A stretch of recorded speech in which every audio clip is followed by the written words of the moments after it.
In this episode, I'm going to share with you some helpful tips whether you're a new or current homeowner.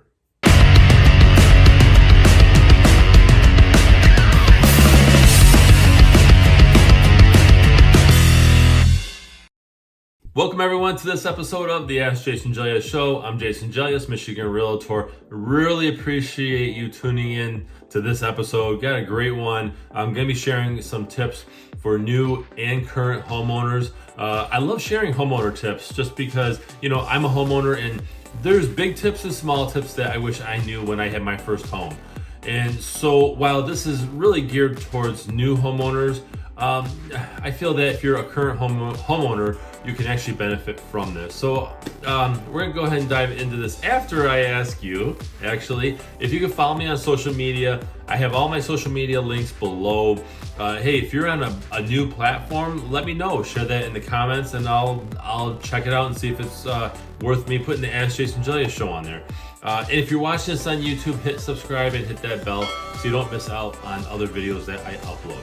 Now, I put together a list here and I want to share this with you. It's some helpful tips, okay? So if you're a new homeowner or even a current homeowner, these should help you out, okay? So let's go ahead and dive into this. Now, the first thing is you should find a reliable handyman, somebody who is handy around the home. If you're not handy with basic things, like I know for myself, I have a certain level that I get to, and then it's, hey, call a professional. But I happen to know several people that are pretty handy, and they're gonna be helpful, and I could work out something with them versus always calling a stranger or a more formal company that charges by the hour and all that stuff. Okay, so it's a win-win situation if you get connected with somebody who is pretty handy around the house. Okay, the second one is get to know your neighbors. Now, I'll be frank, I don't know all my neighbors on my street.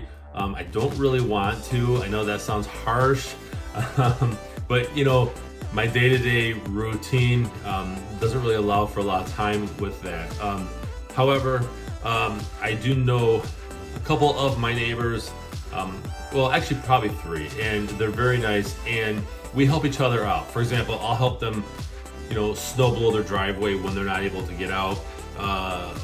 They help me with certain things. They'll grab a package off the porch if I'm not in town, things like that. It's always good to know your neighbors and, kind of help them out too. Like, keep an eye on their house if they're out of town and vice versa. So getting to know your neighbors is key. Another one is keeping all your home warranties, manuals, everything, although you can Google pretty much almost any manual for like appliances or anything that you buy. However, keep a folder of the most important things. If you got something done to the furnace, keep a folder, right? Keep it in a folder in a file cabinet. Yes, old school, or you can scan it digitally. I've actually been doing this more and more. I keep it digitally versus having all this paper. But just anything that you need, warranty information. If you got a new roof, you want to maintain that documentation into a separate file folder or on your computer digitally, as long as it's on a backup drive. Okay. Another one, I'm a huge proponent of this, huge, and it's change the locks before you move in. Every property that my wife and I have purchased, when I get the key from the former owner, right, when we get occupancy, when we get possession, I actually have at least the exterior door handles in my car, and I change them. I don't say thanks for the keys and then I go and buy them. I have them ready. I change them out once that former owner of the home leaves. Okay, I've changed out because you don't know who has a key to this house, and it's a home, right? It's not like a car. I mean, so change the locks as soon as you move in. Everybody should be doing this. It's not that expensive. Get it done, okay? Another one, this is helpful if it's in your budget, and that's paint the house before you move in. Not only will you save money, that is if you have to hire somebody, but it makes it a lot easier. And the reason why I say it saves money is because it's a lot easier for a painter. They can get in and get out. It's faster, so they quote that job accordingly. So paint the house before you move in, if you can. If you move in and you know, you can paint around things, that's okay. Don't get me wrong. There's something to be said about taking your time with a project, but at the same time, if you can paint the house before you move in, it's a lot easier. Another one is you should have an emergency fund for things that come up. The air conditioning dies, you got to get that fixed, or at least, you know, replaced, maybe, right? I don't know. Or maybe I have that reversed. At least repaired, okay? And at the very most, I guess you would have to pay for a new air conditioner. So, but have an emergency fund for that, because you never know, things could pop up, okay? Another one too, actually I shared is, I shared this in last week's video about spring home to-dos, and which is episode 168. Clean your gutters. Have those gutters cleaned. It's very cheap. I think it's like for a colonial home, it's like a couple $100, I believe, depending on who you call it. But have your gutters cleaned. You will be surprised at how much damage clogged gutters can take, because it pushes the water and everything else out towards the roof. It can wreck shingles, wreck wood, rot wood. Okay, it's not good.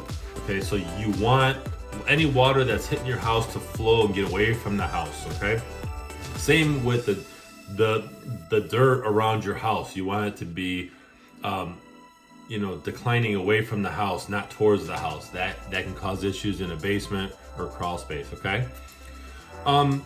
Another one is focus on improvements that will give you the most resale value. And I tell everybody that I help buy a house, I say, you know, you have to think about resale.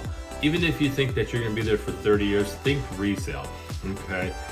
In one of my home buying classes, I was sharing with the fact that tri-level homes are the hardest to sell, just because they were a fad back in the 80s. They made a bunch of tri-level homes, and next thing you know, now they basically stopped that after a short term. Who knows, maybe they still make them, but they're not as prevalent. But they're very hard to sell. And so you got to really think about that when you go to sell. But focus on improvements that help. Kitchen and bath are probably the number one, especially the kitchen. So people tend to focus on those rooms, and then everything else is, you know, just extra. I mean, doing a huge renovation in a basement, it will be nice for you to enjoy, but it's not going to give you much resale value. And then I'm gonna share with you one more here. Actually, there's a ton that I can share, but I'm gonna share with you this one, and that's do a deep clean of the home prior to moving in. This is another one of those things where it's not as expensive if you have the home deep cleaned by a professional company if it's empty. Okay, it's the best time they can get in there, really deep clean. You never know what the people were doing in that home before. Have it deep clean, big time. Have them spend, you know, a few hours in there, however long it takes. Pay for the works, have it done. Okay, because that's probably the cleanest the home will ever be. Let's just be honest. Life catches up with us. So these are just some of the tips that I wanted to share, whether you're a new homeowner or a current homeowner. So I hope you guys found this valuable. If you did, hey, share in the comments, which tip did you like the best? Have you done any of these tips in your own home? Especially the one where I said change the locks when you move in. You know, just have you done any of these things? I love your feedback. And be sure to follow me on social media. If you're watching this on YouTube, hit subscribe, hit that bell. And if you go to my website, it's allabouttherealestate.com. A pop-up form comes up, and you can actually enter your email and name, and you will receive this episode and other valuable tips in your email once a week. So with that said, I'm Jason Gelios, Michigan Realtor. Thanks everyone for watching this episode of the Ask Jason Gelios Show. Be sure to visit the links in the description below to pick up your copy of my real estate book, Think Like a Realtor. It's a little book about buying and selling residential real estate through the eyes of a realtor.